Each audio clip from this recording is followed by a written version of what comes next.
যে ইসরায়েলি এবং ইহুদিবাদী সকল পণ্য যদি আমরা বয়কট করতে পারি, বর্জন করতে পারি, তাহলে কিন্তু এটা তারা অর্থনৈতিকভাবে তারা কোণঠাসা হবে। মুসলমানকে আহ্বান জানাচ্ছি, এই সমস্ত ইসরায়েলি পণ্য বর্জন করুন।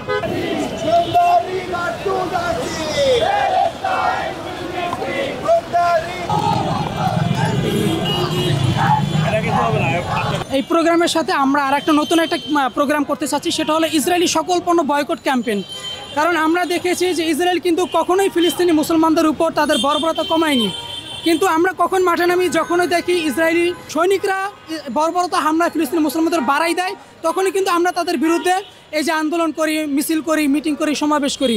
কিন্তু এটা কিন্তু আমরা এত শুধু দূর থেকে আমরা বেশি উপকৃত হতে পারতেছি না, কারণ যেখানে ইসরায়েলের মতো দেশের সাথে আমরা আসলে দূর থেকে কিছুই করতে পারছি না। এই জন্য আমাদের যেটা আমরা সবসময় প্রতিনিয়ত করতে পারি সেটা হচ্ছে আমরা পারবো যে ইসরায়েলি এবং ইহুদিবাদী সকল পণ্য যদি আমরা বয়কট করতে পারি, বর্জন করতে পারি, তাহলে কিন্তু এটা তারা অর্থনৈতিকভাবে তারা কোণঠাসা হবে, তারা অর্থনৈতিকভাবে ক্ষতিগ্রস্ত হবে, আর সেটা হবে ফিলিস্তিনি মুসলমানদের জন্য কল্যাণজনক। কারণ কি দেখেন, যা কিছু করুক না কেন সব কিছুর উৎস কিন্তু টাকা।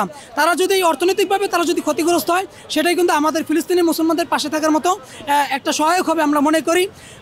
পাশাপাশি যদি আমরা ইসরায়েলি পণ্যের পাশাপাশি ওটা বয়কট করবো এবং আমরা বিকল্প কী পণ্যগুলো ব্যবহার করতে পারি সেটাও যদি আমরা দেশি পণ্য হিসেবে যাচাই বাছাই করে আমরা মানুষকে জানাই দিতে পারি, এক্ষেত্রে কিন্তু দেশ এবং জাতি কিন্তু উপকৃত হবে।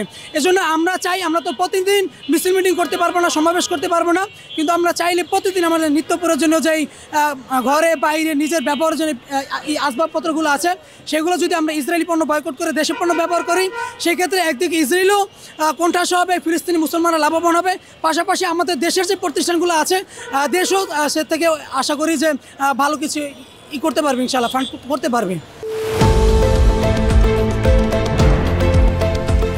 দেশের পাশে, বিশ্বের সাথে, মেট্রো টিভি।